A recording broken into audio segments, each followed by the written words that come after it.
Hola, ¿qué tal? ¿Cómo están? Vamos a empezar ya con los contenidos de la materia. Todas las semanas les vamos a dar una presentación así en PDF como esta que yo voy a mostrar, donde vamos a dar, digamos, orientación con los temas en el PDF y van a ir apareciendo las actividades. Así que es re importante que miren también dónde aparecen porque es una guía encontrar las actividades en el lugar en el que uno está en tema, digamos. Igual están listadas al final también y como archivo aparte. En esta primer parte, que es la parte introductoria a nuestro gran tema, que es atmósfera y otros sistemas ambientales, vamos a ver si nos ponemos de acuerdo como en construir una base común de conocimiento sobre cosas generales de la atmósfera y de los otros sistemas que están en su alrededor, digamos. Así que todos los videos, las fotos que ustedes puedan ver, como este video que les pedimos que vean, aportan a que uno empiece a tener una sensación un poco más realista, aunque sea de sectores de la atmósfera. Tengamos en cuenta que la mayoría de las cosas que ocurren en la atmósfera no las vemos porque son invisibles a nuestros ojos. Pero bueno, algunas cosas sí vemos y muchas más se pueden medir y por eso se conocen. Así que vamos a ver, a conocer este sistema físico que es la atmósfera y los otros sistemas que la afectan y a los que afecta. Fíjense que vamos a usar mucho la palabra sistema, así que tenemos acá como unas 4 diapositivas que ustedes luego leerán con detalle eh, una y otra vez para ponernos de acuerdo un poco en la palabra sistema y en qué queremos decir cuando hablamos de sistema físico. Eh, Sistema es como un recorte de la realidad del cual uno está hablando. Uno siempre está hablando de algo. Bueno, de lo que está hablando es un sistema, es una cantidad de objetos que uno decide estudiar como en conjunto. Por eso damos ejemplos generales como el sistema parque automotor, como el sistema automóvil y otros sistemas que están dentro de, de sistemas. Sistemas más naturales, como puede ser una población en un lugar, o un individuo de esa población, o algo interno de ese individuo como ser biológico, un sistema como puede ser el sistema nervioso. Bueno, sistemas más adentro, uno puede definir su sistema como un átomo, hay gente que estudia los átomos, bueno, sistemas. Lo que más nos interesan son los sistemas que nosotros consideramos de importancia ambiental. Algunos de esos aparecen en estas fotos. Y lo importante de los sistemas es que entender que son un recorte de la realidad que no está aislado del resto, que tiene fronteras con otros sistemas y que interactúa con otros sistemas. Así que fíjense, la palabra sistema y la palabra interacción e intercambio son palabras que nosotros queremos escuchar de ustedes. Ya si las dicen nos ponen contentos, si las dicen bien, las aplican bien, mucho mejor. Eh, entonces, de los sistemas, una característica importante es que no están aislados, entonces interactúan, miren qué linda palabra, e intercambian cosas con los sistemas de alrededor. Fíjense en estos sistemas como una fábrica, le entran cosas, le salen cosas hacia el entorno, que serían los otros sistemas. Lo mismo, todos esos sistemas súper interesantes, ¿no? El sistema eléctrico argentino, las venas por donde corre la electricidad de todo el país, o otro sistema de red como los gasoductos, donde prácticamente estamos todos conectados, por ahí también. El río Luján, uno puede considerar un sistema, la central Atucha, sistemas que vamos a estudiar. Particularmente el sistema donde estamos metidos, que es el sistema atmósfera. Eh, pero el sistema atmósfera tiene a su vez subsistemas. Lo importante de analizar, que vamos a analizar en la atmósfera y en otros subsistemas, es esta idea de el intercambio de materia y de energía, podríamos decir, o de materia y radiación con los otros sistemas de alrededor. Esto es ver la física de los sistemas y ver qué procesos, otra palabra importante, qué procesos ocurren. Proceso quiere decir algo que cambia, ocurren dentro de el sistema que estudiemos, sea la atmósfera, sea, como vimos antes, una ciudad, qué le entra y qué le sale a la ciudad, hacia el entorno, desde el entorno, qué procesos ocurren dentro de una ciudad y así con los demás sistemas. Lo vamos a ejemplificar con el gran sistema que nos donde vivimos todos, que es la atmósfera, ¿eh? Y donde transcurre todo lo que nos pasa. Vamos a conocer, por lo menos para tener una base, algunas de sus propiedades, las características, qué sé yo, hasta dónde sube la atmósfera, hasta dónde dura en vertical, hasta dónde uno podría subir y respirar, que sería otra cosa. ¿Está hecha de lo mismo en todos lados? Si yo voy a otros continentes, a otras zonas, ¿está hecho de lo mismo si voy para arriba? Bueno, ¿tiene una estructura? ¿Y qué intercambia? ¿Pierde materia o está más o menos siempre lo mismo? ¿Se le agrega materia? ¿Cómo es la cosa? Bueno, todo eso tendríamos que charlarlo a través de este tema. ¿M? Preguntarnos esos de otros sistemas. Acá tienen unos ejemplitos para ir ablandando la cabeza y en particular luego esta idea de analizar la atmósfera. Fíjense en esta foto para empezar a entender las características que tiene la atmósfera. Lo finita que es la atmósfera comparado con el tamaño de la Tierra, ¿no? Es una capa muy, muy finita. Ahí ocurre todo lo que nos ocurre, las guerras, los huracanes, las extinciones masivas de especies. Todo ocurre en esa finita capa que es bastante frágil. No es tan fácil para un planeta tener una atmósfera. La verdad que es un logro de la Tierra, gracias a la gravedad y gracias al campo magnético, gracias al núcleo caliente de la Tierra. Todo eso hace que, por suerte, sostengamos todavía esta atmósfera a la que hay que cuidar. Pasa cosas, le llegan cosas de afuera, llegan cosas del espacio exterior. Fíjense que la atmósfera es esa capita entre el exterior y la corteza terrestre y los océanos. Entonces le llegan cosas de afuera, le llegan cosas de adentro y ella también emana materia y radiación.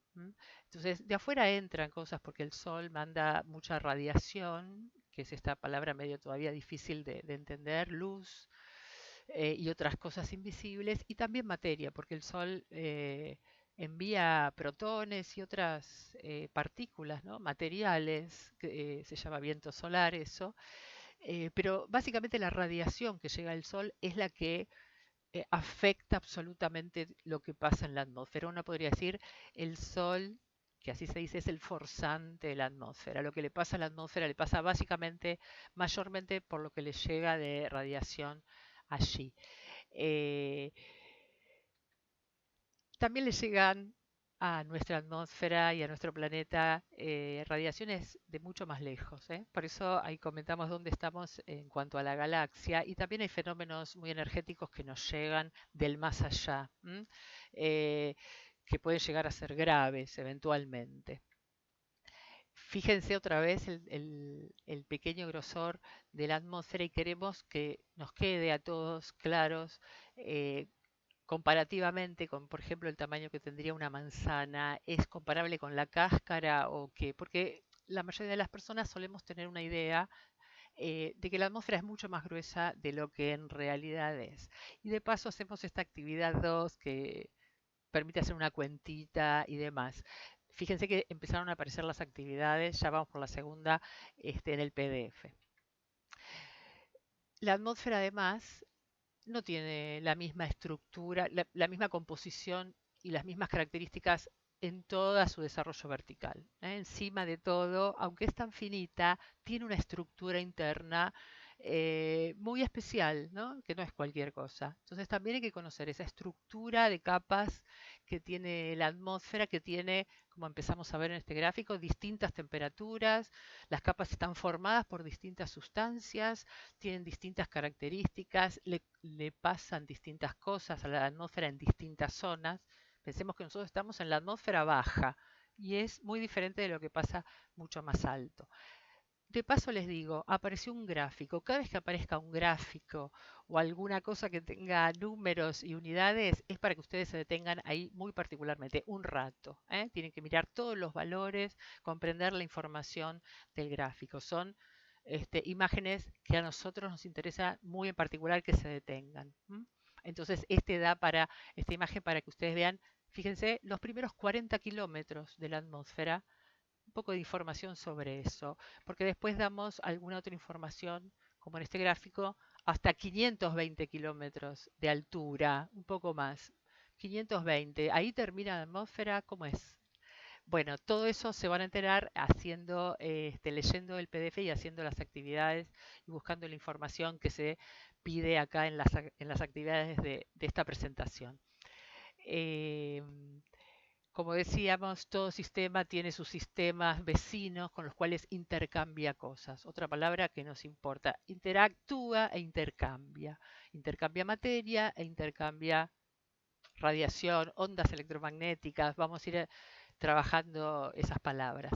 Miren qué flor de intercambio acá entre la biosfera, diríamos, o sea, esto de que se queme un montón de materia vegetal y que termine parte de ella flotando en la atmósfera, ¿no? Los humos y parte de su energía calentando la atmósfera, ¿no? Es un flor de intercambio tremendo y ha ocurrido ahora hace poco. Así que a esto nos referimos con los intercambios. Por ejemplo, hay muchas formas en las que la atmósfera intercambia cosas con los entornos. Por ejemplo, con los seres vivos que la habitan. Esta diapositiva en particular habla del intercambio de justamente radiación, ondas electromagnéticas, que son procesos un poco más difíciles de entender y a los que les vamos a ir dando una vuelta sobre otra hasta que queden bien claros. Entonces, es una diapositiva difícil, pero para empezar a entender que la radiación, las ondas electromagnéticas que llegan del Sol, la luz y toda la familia invisible, disparan muchos procesos en la atmósfera y en la superficie de la Tierra complicados, ¿no? Eh, y eso marca, digamos, todo lo que nos pasa acá en la atmósfera terrestre. Entonces vamos a aprender algunos de estos procesos, la reflexión, cómo se absorben estas ondas, cómo eso hace que uno pueda emitir, además, como emite la Tierra después de calentarse por la radiación solar. Bueno, muchas cosas, ¿no? Pasan cambios de fase, cosas que se evaporan, todo vientos que van de un lado para el otro, todo motivado, toda la energía esa que tiene la atmósfera, todos esos movimientos violentos, esos vientos, todo ocurre gracias a la energía que llega del Sol. Eh, la pregunta ahora por la materia. ¿No se va a la atmósfera si es gaseosa? ¿Por qué no se va al espacio exterior? Si más allá no hay nada, digamos, que la frene, ¿por qué no se va? Bueno, sí, se va. Hay cosas que se van. El hidrógeno se va, que es muy liviano, el helio se va. Pero también llega material, ¿no? Llega material. Intercambia materia, por ejemplo, con seres vivos no solo como los árboles quemados, sino también como las vacas. Ustedes saben que el ganado intensivo aporta muchísimo gas metano de su digestión, eh, entre otros gases que la biosfera aporta, pero el metano lo mencionamos particularmente porque es un problema grave. ¿Por qué es un problema grave? Porque es un gas de efecto invernadero. Esto quiere decir de los que benefician el calentamiento global, de lo cual vamos a hablar más adelante, pero vayamos registrando el metano generado por la inmensa cantidad de ganado que hay para la explotación y otros problemillas del metano como el mar, los océanos tienen mucho metano disuelto y si levantan un poco de temperatura empiezan a aportar mucho metano a la atmósfera. Acá hay una actividad respecto de eso, de algo que salió ahora hace apenas un mes y que es una cosa que, digamos, se está estudiando recién ahora, en una predicción, y ahora se está viendo realmente cómo está soltando metano el océano y el metano para el efecto invernadero es más brutal todavía que el dióxido de carbono. Ya vamos a hablar de eso. Otro intercambio, por ejemplo, cosas que le llegan a la atmósfera, que aportan a la atmósfera, sean buenas o malas, los volcanes, ¿no? Las erupciones volcánicas traen material del interior de la Tierra, gases y sólidos, y los aportan a la atmósfera, como estas explosiones volcánicas que estamos viendo acá en la foto. Fíjense la foto satelital, esto fue hace 9 años, ¿no? Cuando ahí en los Andes hubo una cadena de volcanes que entraron en erupción y mandaron toneladas de material sólido y de gases a la atmósfera, ¿no? Y los vientos lo van repartiendo. Eso es un aporte, un intercambio con la atmósfera. Y ya que estamos, ya que hablamos de lo que viene de abajo de la Tierra, nos pareció que es importante que ustedes tengan una mirada un poco sobre ir para abajo en la Tierra, ¿no? Sobre el interior de la Tierra, porque a veces uno tampoco comprende lo complejo del interior de la Tierra. Para empezar, otro grafiquito, acuérdense, si hay un gráfico, si hay unos números, detenerse, mirarlos, mirar las unidades. Fíjense que acá, solo para mostrar hasta 100 kilómetros de profundidad, cómo viene la mano, qué hay. Miren ustedes, después se detienen en este gráfico, cuál es la perforación humana más profunda a la que se ha llegado, solo 10 kilómetros, cuando el centro de la Tierra queda a 6.400 kilómetros. 6.400 contra 10 que se pudo perforar. Eh, Vean las temperaturas, cómo la temperatura va subiendo para abajo, porque va subiendo. Bueno, hay algo eh, más intenso que es mirar más en el interior y eso queremos que ustedes vean con la ayuda de, perdón que vaya y vuelva, eh, de algunas lecturas, alguna búsqueda que hagan en internet, algún video, eh, para conocer el interior de la Tierra, ¿no? Digamos, es una cosa básica. Todas las personas que vivimos en este planeta deberíamos tener una idea, aunque sea básica, como la que tenemos nosotros, de cómo es la estructura interior de la Tierra. Y la clave del interior de la Tierra es que tiene un núcleo muy grande, como de 1.000 kilómetros de ancho, que tiene una temperatura tremenda. Es de metal, pero está a 5.000 grados. Que el metal debería estar fundido a esa temperatura, pero ahí hay mucha presión. Entonces es una cosa especial. No muchos planetas tienen un núcleo caliente, tan caliente, 5.000 grados, eh, y eso determina también lo que pasa acá en la superficie. Es muy interesante ver las distintas capas, sólidas o líquidas, que hay adentro de la Tierra. Porque al final nosotros vivimos sobre la corteza, que es una capa muy finita. Vivimos adentro de la atmósfera, que es una capa finita, sobre una corteza sólida, que también, como ustedes van a aprender con esto, es una capa finita que flota en una especie de mar de roca derretida, ¿no? Gracias al calor del núcleo. Ahí vivimos en estas balsas que son los continentes que van derivando. eh, Está rota la corteza, en pedazos, como se ve ahí, y estos pedazos flotan y se mueven sobre esa masa líquida caliente y van chocando, como se puede esperar, de unas placas que están a la deriva, con una lentitud tremenda, pero van chocando o se van apartando. Y eso también determina absolutamente la vida de nosotros y todas las otras especies sobre la superficie, ¿no? Los continentes se fueron moviendo, las especies se fueron separando de acuerdo a donde quedaban, el clima fue cambiando a lo largo de la historia por este devenir y este movimiento de las placas, ¿no? Todo eso lo tienen que mirar en un videíto, investigar un poco y contestar algunas preguntas para asegurarnos que por lo menos entendemos básicamente este proceso tan importante. Fíjense que más allá de tenerlo en cuenta o no, este choque de placas o separación de placas hacen que pasen cosas que tienen que ver directamente con nosotros. Ahí en la zona de los Andes hay dos placas que están chocando, y una se está yendo por debajo de la otra. O sea, la placa que viene del océano está metiéndose debajo y levantando a la placa donde estamos nosotros y los Andes y demás, y por eso pasan esas cosas en esa zona, erupciones volcánicas, movimientos sísmicos y demás, ¿no?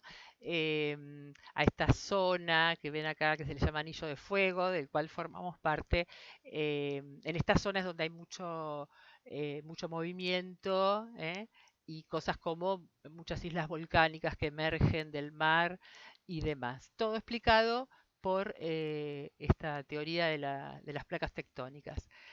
Otra cosa que tenemos que ustedes tienen que aprender es de qué está hecha la atmósfera, lo que uno se preguntaría, ¿de qué está hecha? ¿Y está hecha de lo mismo abajo que arriba y demás?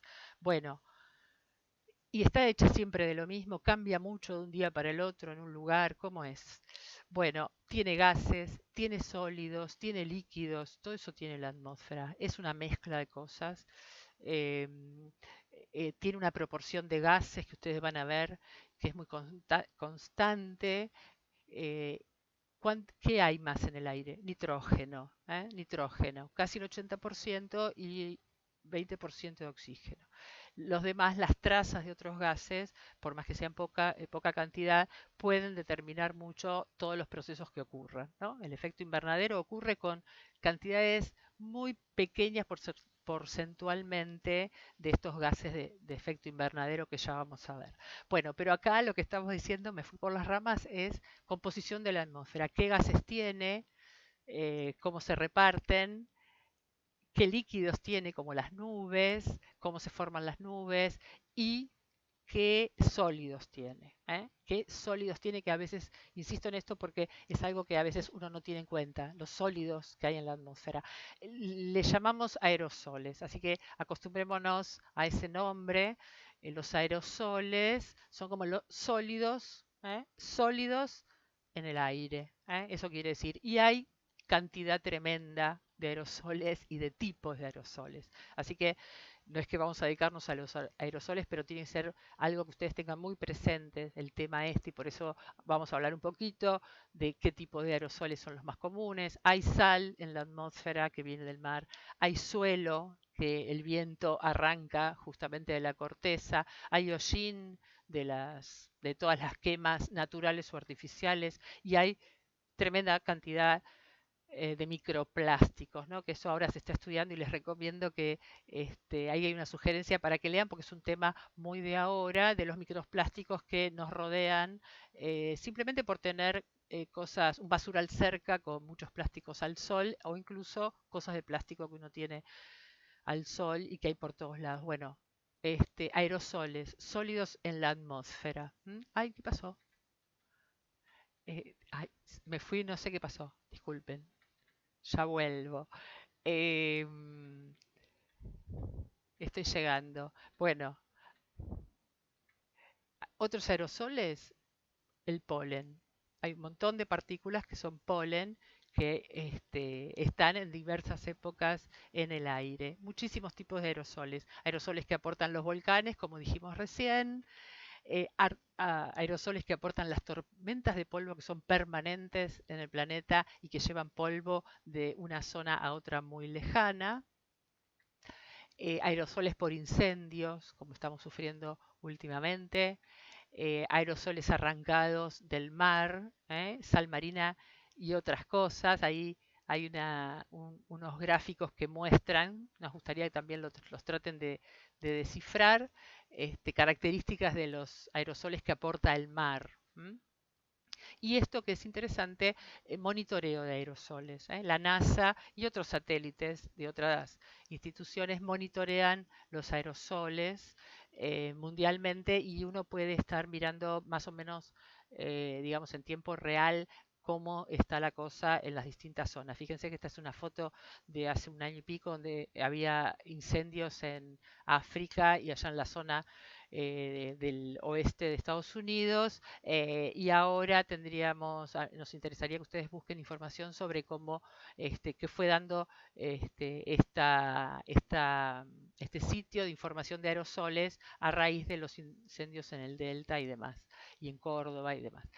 Bueno, otro gráfico ha de tenerse acá para ver los distintos tamaños, porque los aerosoles no son todos los mismos. Algunos son muy grandes y pesados y terminan depositándose con el tiempo, otros flotan siempre y algunos son más dañinos que otros. En general los tamaños menores son más dañinos porque permiten entrar por la respiración, ¿no? Entrar no solo a través de la nariz, sino pasar después los filtros que uno tiene en los tejidos pulmonares.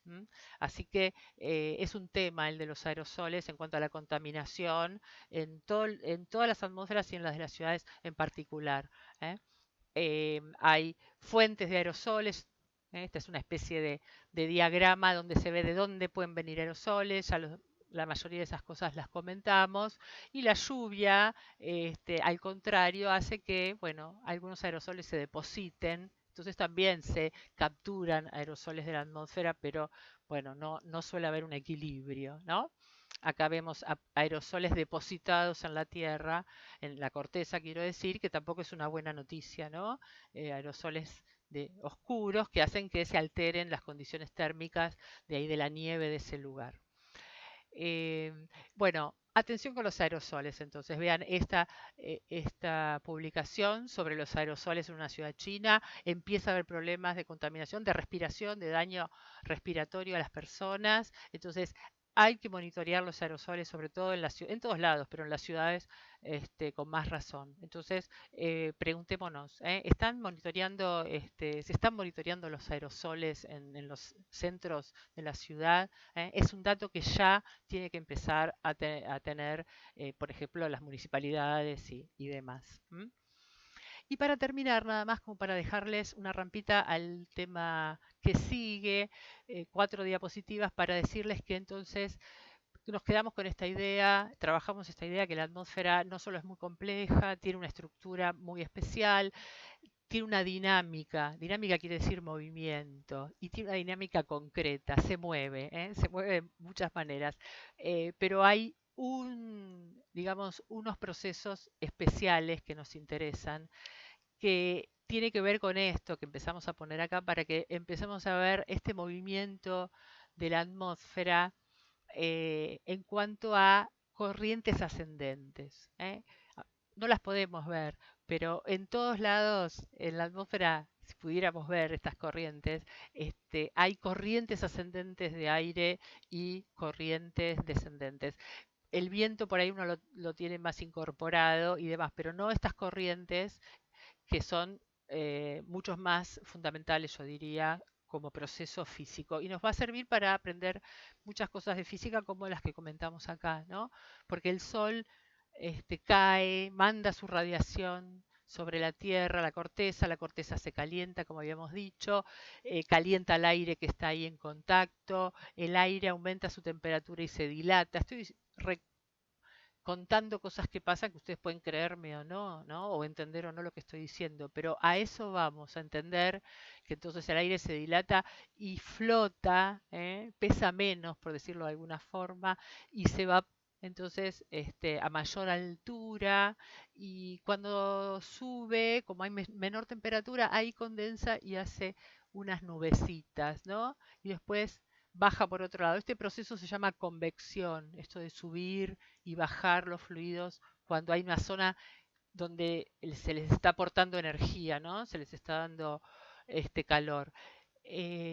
Fíjense que estas fotos muestran a veces muestran nubes así de convección, esas nubecitas que se forman y que por lo menos nos muestran, podemos ver la convección en acción, aunque este movimiento ocurre permanentemente. De esto vamos a hablar, seguir hablando en el futuro, así que nos interesa que lo piensen, que lo empiecen a mirar. Y vuelvo atrás, esta idea de, fíjense, acá les ponemos una probeta con un montón de líquidos de distinta densidad, por eso se ubican de una manera determinada, no importa cuánto haya, si del verde hay una altura más alta que del rojo, lo que importa es que tienen distinta densidad.